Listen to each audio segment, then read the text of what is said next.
Hey, what are you guys doing in there? Come on, we got a video to do.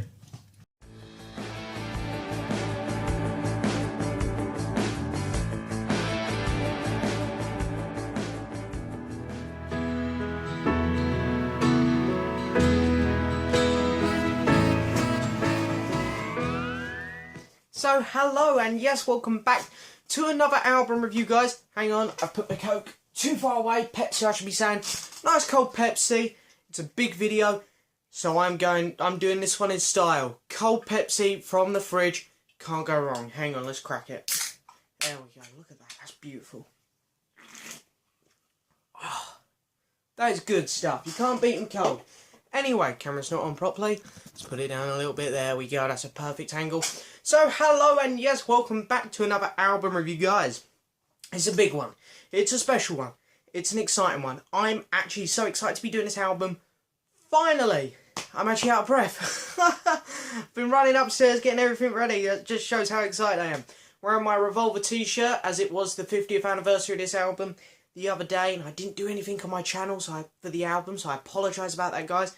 I'll definitely do something for Sgt. Pepper, though, as that is, you know, probably the most important album ever.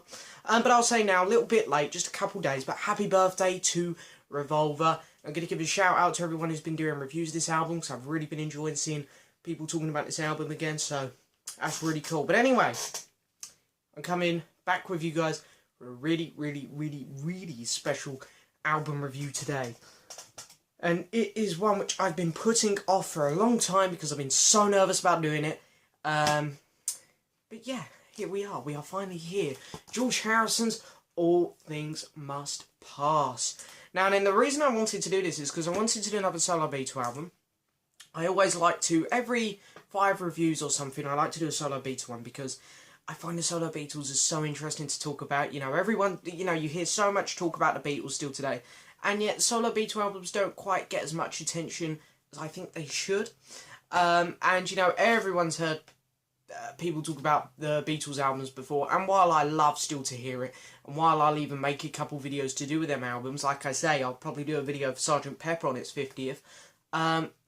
It's, for me, I am more interested now hearing about solo Beatles. Because, you know, it's just such an interesting topic, I find. And this is my favourite solo Beatle album.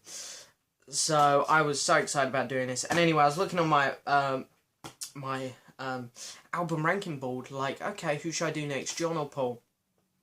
And it hit me. I've done 2 Paul albums, 2 John albums. I've only done 1 George album. So, that's not fair. Okay, so I've done 2 John, 2 Paul. Let's do a second George one. And George was actually the very first person I reviewed on this channel with my new album ranking system. So my very first album review with my new album ranking system was George Harrison's 33 1/3. So George has got a really special place here on my album ranking board. Unfortunately, 33 1/3 didn't get too high on my board. I think it got a 6.3 or something. So it's like, George needs a good spot. Let's review All Things Must Pass. It's his first album. It's his best album. It's my favourite solo Beatle album. And with a lot of artists that I'm doing on my channel at the minute, including Paul McCartney, Phil Collins, Eric Clapton I just started, who else I'm missing some, I can't think, but anyway, a lot of artists, I actually am starting from their first album and working my way through chronologically, so I thought, even though I've already done 33 1/3, so I'm a little bit out, I will now start that with George. So, a little bit of a spoiler to my next George review, it will be Living in the Material World. But anyway, now we've done all that, let's get started with the album review. So in this review, I am going to do the usual. I'm going to give you a bit of information on the album. We're going to go over each track individually and mark them out of 10. And then I'm going to show you my copy of the vinyl record. And I'll show you my super duper cool, I forget what anniversary this one was for, this pretty colour one behind. I'll show you my copy of that as well, because that's pretty cool. We mark the artwork out of 10.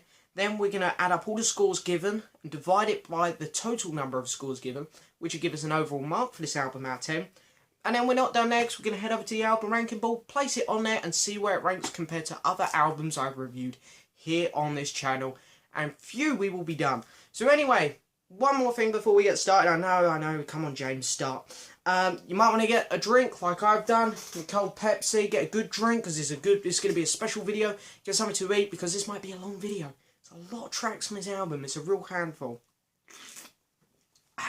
So it's a triple LP set, this one. However, I will not be going over the third LP. Mainly because it's all kind of, it's a bit like the electronic sounds and the Wonderwall music, where it's all just very experimental, like a big long jamming session. And if, you know, the 5 tracks which were on the Apple Jam record, if they were scattered amongst this album, I would include them. But as they're on a separate record, and a lot of people kind of dismiss it and say, okay, it's not on the album, because generally it isn't a great time, like the rest of the record, I will do the same. Because I want this album to get a good score. I want it to get a high score, because it really deserves it. And if I was to include the Apple Jam record, it would bring this down. So, for that reason, I want this album to get a high score, so I'm going to dismiss the Apple Jam record for this video. And I will quickly say, on behalf of the Apple Jam record, it is still a good time. It's not awful, but it's very average, just a jamming session, really. So, that's all I'm going to say on the Apple Jam, really. I'm not going to include it, because I don't want it to affect the score of this album. Anyway, let's get started. So then, first solo album by George, released on the 27th of November 1970, and went to number 1 in the UK, the US, and total number 1, 8 countries. That's amazing for a debut album. I mean, obviously people knew George from the Beatles, but he wasn't Paul and he wasn't John. John and Paul were, of course, the much more popular ones from the Beatles. So it's great that George kind of come out of his quiet shell. You know, quiet. Was he really quiet? I don't know. Compared to the other Beatles, probably. But, you know. Anyway, he come out of his shell. We put out this amazing album, went straight to number 1. So well done, George. First number 1 solo Beatle album. First number 1 solo Beatles single with My Sweet Lord as well, of course. The album here, it's a very interesting album. You can really hear the influence on this album from Bob Dylan through to Delaney and Bonnie, through to Billy Preston, and of course Eric Clapton. There's a great deal of influence put in on this album, and of course a bit of influence, I'd say, from other people who he was working with, Badfinger, Paul McCartney and John Lennon, you know. Of course, the album featured a lot of great musicians, including Leon Russell, Billy Preston, Badfinger, Klaus Voormann, Ringo Starr, the Sound of War music group, sorry, the Wall of Sound even, and of course, my hero, Eric Clapton, and his band, which he was recording in the studio next door with, Derek and the Dominoes. And you guys know how much I love that album. And it was kind of funny, because I've just read Eric Clapton's autobiography, and Eric was talking a bit about this album. He didn't go into too much detail, but he was saying how he would be recording Derek and the Dominoes next door, and he'd pop in, see how George was doing for All Things Must Pass, lay down some guitar riffs, and then George would go and see what they were working on their album, and they kind of go back and forward. So it's a great thing there. And these are 2 of my most favourite albums, as you'll see when we get to the album ranking board. Derek and the Dominoes and All Things Must Pass. These 2 albums work so well together. So that's great. So anyway, let's get started with the tracks. So then, of course, most of the tracks here have all been written mainly throughout the late 60s. A lot of them were put to the Beatles, and all of it, pretty much most of the tracks on here, the other Beatles said, no, we don't need them. We got ours. Don't worry about it, George. George was very lucky to get 2 tracks on an album in the later years of the Beatles, and of course he was really just building this big catalogue of tracks for when he finally went solo. And Phil Spector kind of saw this big catalogue and said, come on, George, we need to put these out. So Phil Collins said, I'll produce it, and let's start recording these tracks. So anyway, the first track up, however, is actually one that he wrote with Bob Dylan, and every track but 2 on here are credited to just George. This is one of the 2 tracks which is credited to George and Bob Dylan, which has a great lead guitar throughout it from Clapton. So it's really just a masterpiece trio from George, Dylan and Clapton. It opens the album so well. It's got a really nice sound to it, and the vocals from George are just amazing on this song. I love how the song builds up for the chorus as well. And this song is just a great relief, really, from George. It's like, yes, he's here with a proper album. Of course, we had the Wonderwall music and the electronic sounds before, and it's like, here comes George, here he is, this is great. So this is the first proper solo song from George we've heard, if you just go by the albums. And it is great. I really cannot fault this track. It is a perfect song. I'm going to give it a 10 out of 10. I love this song. Then we get to My Sweet Lord, and already we're at the massive classic track from the album. This is the one which will always stand the test of time. This is the one which people will be talking about 300, 400 years from now. This is the song which will live on forever. This is a masterpiece track. Bit religious, you know, going back to the Hare Krishna temple thing, which George was very into and very influenced by at this period of time. It has great production on it. The wall of sound just sounds amazing on it. It's fantastic. The slide guitar from George, classic George guitar style playing. You can, you know, if let's say there were no vocals on it. Let's just pretend there were no vocals on it. You didn't know it was by George. You would know this song as George just from the slide guitar playing. It's incredible. It's his signature move, definitely. Of course, the single went straight to #1. It's just great production. The song sounds amazing. It is, again, a perfect song. 10 out of 10. There we are. Next track up, Wah Wah. This is a bit of an interesting one, this one here. Of course, this was written after George walked out of the sessions, which was actually caught on camera of him and Paul having a little bit of a row. Paul was criticising George's playing. George was also looking at John, and John wasn't putting much effort into the recordings at the time, which also annoyed John. Also annoyed George even. And, of course, the song also relates to Yoko here. Like, you know, George was George was on good terms with Yoko, I think. Not like Paul and Yoko, where there's a little bit of tension there. But George did somewhat agree. Why is she here? Why is she having so much input into our music? She's not in the Beatles. So this song kind of has a little bit of frustration towards all of the Beatles there. Paul for his criticism and taking too much control. John for his laziness in the last couple recording sessions. And a little bit of a dig towards Yoko as well. So it's a very interesting song. It's got great guitar work from Clapton. I remember seeing in a documentary, Clapton walked out of the recording session when they recorded this track and said, "That was amazing, I loved that." George said, "Yeah, I love it." And then when they played it back, George was like, "That doesn't sound very good." And Clapton was the complete opposite. He's like, "I love it." And George just basically said to him, "Well, you can put it on your first album." But anyway, of course, Clapton didn't. He didn't put it on his first album. Would have been very interesting to see Clapton record it though. That would have been very cool. I mean, he's performed it live, but George said that the song has grown on him over the years and has actually become one of his favourites on the album. For me, it's a little bit of a step down from the last two tracks. I'm going to give it a 9 out of 10 because while it is a great track, the vocals are great, the instrumentation is brilliant, the production is great. At times it gets a bit overwhelming, I think, the song. Just at times, a couple little spots. However, it's near perfect, 9 out of 10. Great track. And then we get to what is probably most people's favourite track off the album. This is, if you like, the fan favourite track. Isn't It a Pity version 1? So there's two versions of this. This is the more well-known version. This is 7 minutes long. And while I've heard a few people say they feel it goes on for too long, I dismiss that. I think it goes on for a perfect amount of time. This song needs the tension that goes through it. So there's some debate about the lyrics on this track, though. I've heard a few people say some things, I've heard a few people say another. A lot of people say it's got a lot more depth to it, but really, to me, listening to it, it kind of sounds a bit like, Isn't It a Pity, is a bit like, you know, a love song to Patty, I feel. But then also you can hear Isn't It a Pity, maybe it's relating to Isn't It a Pity, look, the Beatles are gone, look, we're on our own now. So the song can really relate to a few different things, but the point of this song is, it is got great guitar work in it, beautiful vocals, the lyrics are great because there's so much debate around them, such depth to the lyrics. It goes on for a great amount of time, I feel. I really don't feel it should be much shorter or much longer. I think it goes on perfect amount of time. This is, again, a perfect song. 10 out of 10.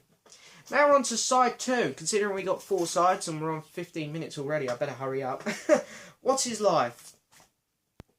Originally meant to be a Billy Preston track. However, George pretty much took it for this album. I think Billy, of course, being there in the recording sessions, was probably like, yeah, go on, George, don't worry about it, you take it for your album. And the lyrics really sound like, again, another kind of love song to Patty, really. It's a classic song, very memorable intro to it, with a great guitar riff that runs all the way through it. Again, just a 10 out of 10 track, I love it. And then we get the only cover track on here, and the only other track which isn't just credited to George, If Not For You, which is a Bob Dylan song, of course. And I think this is better than the Bob Dylan song, and of course, the version which would become a big hit in a few years later by Olivia Newton-John, If Not For You. And I think this is the best version of the three popular ones, you know, Dylan, Harrison and Olivia Newton-John, because George has had a lot more character to the song. He adds the slide guitar, which makes the song a lot more memorable. I feel he keeps the song at a realistic level. He has great vocals over the top, keeps it at a great pace. His version is the most chilled out, and I really do think his is the best version of the three. However, compared to the rest of the tracks on this album, I don't feel it's as good as some others. So I'm going to give this track an 8, but I still love it. It's a great song. And then we get Behind That Locked Door, which is a contender for my favourite. I won't say it is my favourite, because there's one track on here which kind of goes above all others, I feel, which we'll get to. But Behind That Locked Door is definitely one of my favourites. The lyrics are, you can really hear it, I feel, definitely about how it's aimed at Bob Dylan, because Bob Dylan kind of taken a step out of the public light at this time to raise a family. And it's, you know, George being such a big Bob Dylan fan, he wanted Bob Dylan to get back out there, do some more stuff, do some more recording, get on the live, you know, performing live again, because, you know, Dylan wasn't really used to that when you see the concert for Bangladesh and you hear the stories. So it's really just him saying, you know, you're locked behind this door, we need to get you out again, come out, come record some stuff. But anyway, the vocals are amazing, the guitar work is great, everything about this song, again, is great. 10 out of 10 track, I love it. Then we get Let It Down, which is kind of an erotic love song, which some people say actually isn't about Patty, which I find very interesting, because I know George was very good with the ladies, he was very good with the ladies, and, you know, there's a lot of, you know, I don't want to get into it too much, but there's a lot of stuff out there saying that George, of course, while being married to Patty, was also still seeing a lot of other women, which probably did lead to their divorce. And of course, Patty running off with Eric Clapton in the mid-70s. But the song itself has a very heavy intro, and I do like it. I think it starts the song off well. However, my fault with the intro is, at times, it does sound a little bit crowded and a little bit too messy. However, the song calms right down and you get this beautiful melody going out throughout it, which sounds fantastic. And the song is broken up quite well, I'd say.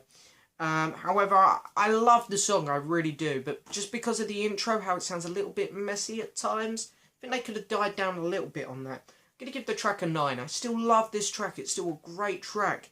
However, the intro kind of lets it down just a teeny bit.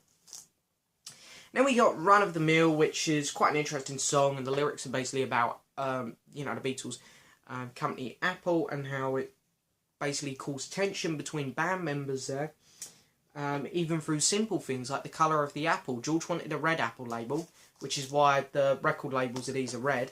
Ringo wanted a blue one, which is why on his single Back Off Boogaloo he's got a blue apple. John wanted a white one, which is why on Plastic Ono Band he's got a white apple. And Paul wanted the green one, and, well, hey, Paul got his way as always. So, but yeah, so even simple things like that were causing tension between the band members. But it's a much slower song. I love the horns throughout it. Just a song which I can't find any faults with. It's just such a great, iconic song. So I am going to give this track, again, a 10. And then we move on to the second record. Look at this. 20 minutes in nearly. We're only on the second record. Wow. We get Beware of Darkness, which Eric Clapton has come out and said is one of his favourite George songs. So the lyrics here again reflected on Hare Krishna Temple and about people being selfish and whatnot, and he also takes a dig at some political leaders here. But it's a much slower song, has a great guitar riff in it even. Again, can't find much fault in it. This is another great song. 10 out of 10. Then we got Apple Scruffs, which is kind of a tribute to Beatles fans almost, this song. Much more fun, definitely the most lively song on it, most happy song I would say. Really interesting harmonica that runs throughout. Very fun, catchy song, but I don't know, I feel like it stands out on the album, but not in a great way. I mean, it's a good song, I really like it, but something about it, I love the song, I really do, but I can't quite give it a 10. I'm going to give this track a 9 out of 10. then we get to my favourite track on the album, and maybe my favourite George Harrison song in general. That is the ballad, or no, not the ballad, sorry. Ballad of Sir Frankie Crisp, Let It Roll. Yeah, okay. So, for those of you who don't know, Sir Frankie Crisp wasn't a massively famous figure.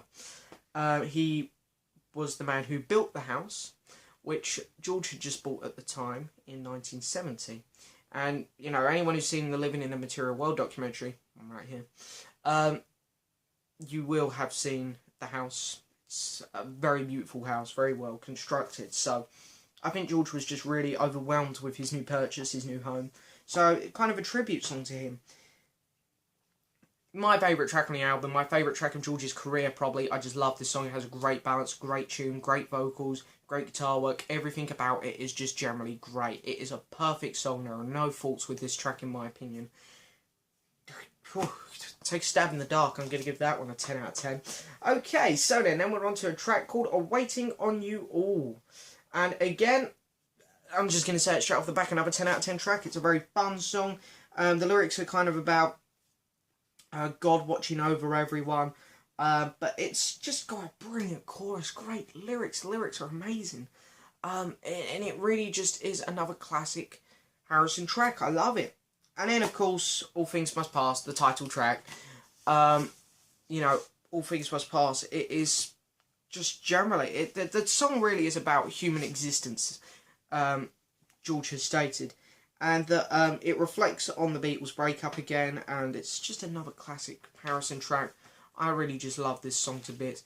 Again, it's going to have to be a 10 out of 10 for that track. It is great. So anyway, now we're on to the last side of the record, and the last side of the record is actually, in my opinion, the weakest of the first two records, obviously, not Apple Jam. We get I Dig Love, which is a very catchy beat to it, but definitely the weakest track on the album, I feel. The lyrics aren't great. Song has this really fun beat, but it kind of gets overused, and it's a good song, still like it, but I'm only going to give this one a 7. Then we get Art of Dying, which is a song which George ripped basically just when he was kind of coming off the LSD period of his life and going into the Hindu culture kind of period of his life. And it's a bit more of a heavy track, but it has an amazing guitar opening to it, which also kind of runs throughout. Love George's vocals, amazing. 8 out of 10, that one. Then we get Isn't It a Pity version 2. There's not much difference between version 1 and 2, just version 2 is a lot shorter. Version 2 sounds a lot more stripped down. George's vocals aren't as good on it, but it's still a good time. You can't go wrong with it. So again, 9 out of 10. And then the last track is Hear Me Lord, which is George basically singing about how he's sorry that he hasn't been religious all his life, and he's saying, you know, how some people aren't religious and how they should be kind of thing, but it's got a great tune to it, a great beat. I am going to give Hear Me Lord a 9 out of 10. So anyway, I can see the video's getting on in time now, so let me show you my copy of the vinyl record. Now I have 2 copies of this one here and this one here. 2 different pressings. This is my original first press British copy, which does have a bit of mark on the corner, but these are quite hard to pick up, so this is good enough, really. Real nice thick spine. Nothing on the back cover. Would have been nice if they put a sticker on the back cover, so I'm already going to take the album artwork down from a 10. But you get all the track listings here, all the people who worked on the album. However, strangely, Eric Clapton is not noted on the album artwork, which is, I found very strange. I did find that very strange. I'm just trying to see if I can see any mention of Derek and the Dominoes, but I cannot see that either. So, however, on later pressings, he was finally acknowledged on the album, and Eric Clapton played a massive part in his album. So, every sleeve has the lyrics, of course. And I'll show you one of the records. Well, I'll show you one of the 2. Of course, there is the Red Apple, which George always wanted. And then, of course, we got Apple Jam. So that, and the label for that one's pretty unique. And then you get a poster here. Not a very nice poster, though, I'll say, but he included a poster. Oh, hang on. There you go. Not a very nice poster, but he included one. So overall, a lot of effort went into the packaging on this. Just not a great poster, and I wish there was something on the back cover. I'm going to give the album artwork a 9 out of 10. Okay, so now let me quickly show you my really nice pressing key. Don't knock anything over, James. Don't knock anything over. Okay, there we go. So there it is, the new one. This is from 2001. And I think this is the one where they actually acknowledge Eric Clapton. Anyway, so there is actually some information on the back of this one. You got the track listing. Get some bonus tracks. You get I Live For You, Beware of another version of Beware My Darkness, What Is Life, Let It Down, My Sweet Lord, the 2000 version, which I have the single for just here, which is brilliant. And yep, I think that's it. Yep, that's it for the bonus tracks, but they're all great bonus tracks. So then you get a book. Not a massive book, but you get a book, which is quite nice. Some nice pictures in there, whatnot. And then as you go through the sleeves, you can kind of see, it's quite a funny take here. You can see all some flats coming up, nuclear station behind. All the records are in nice line sleeves inside. And then the second one we got here, we got more flats, and we got a whole road going across here as well now. And all the sleeves have the track listing on the back as well. And then by the time we get to the last one, we've got everything on there. So this is a really good, really fun album design there. And I love it. So anyway, adding up all the scores I gave to all the tracks. And, oh, and I will say on the book, it gets even crazier. You've got a plane going across the top now. But anyway, after adding up all the scores I gave to all the tracks, and then adding on the album artwork, George Harrison's All Things Must Pass, out of 10, is going to get a 9.3. So now what we got to do, of course, is we got to head over to the album ranking board, put it on there and see where it ranks. So yes, here we are back over to the famous album ranking board, and here we are. Here is my slip for George Harrison's All Things Must Pass there on a 9.3. We haven't been up to the 9s for a long time on this album ranking board. But anyway, 9.3, let's put it right here next to the album's brother, Derek and the Dominoes Later, got a 9.4. So as I was saying earlier in the review, Derek and the Dominoes, Eric Clapton's album, was being recorded right next door to All Things Must Pass. Now, very much the albums were tied together. 9.4 for Derek and the Dominoes and a 9.3 for All Things Must Pass. So you could see how close them albums are, how good they are. Also, it just beat out Eric Clapton's Back Home on a 9.2. Let's have a look at how it done compared to other solo Beatles I've reviewed on this channel. So it beat Paul McCartney's Ram, which got an 8.8. And then, where's the next one? John Lennon and Yoko Ono's Double Fantasy down on a 7.2. Then McCartney's McCartney on a 7. George Harrison's other album that I've reviewed, 33 and a Third, on a 6.3. So, yeah, look, a bit better. And then what else we got on here? I think that is it. I'm pretty sure that's... Nope, we got John Lennon, Yoko Ono, Sometime New York City, which you can't even see because it's so far down. So, yeah, best solo Beatle album yet, definitely. So, yes, of course, that is it for this video, guys. I hope you've enjoyed it. I have enjoyed this a lot. It's been great to come back and talk about one of my most favourite albums ever. But that is it for George Harrison's All Things Must Pass. I hope you guys have enjoyed it. I'll be sure to come back with another album review next week. I've been doing a lot of albums I like lately, so I think I might pick an album I don't like for my next album review. But anyway, got a couple requests in, of course, so to the people who've put requests in, don't worry. They're in the works. They'll get done eventually. But anyway, that is it for this video. I hope you guys have enjoyed it. Please leave me a message, please subscribe, and please like the video. And I'll see you guys next time.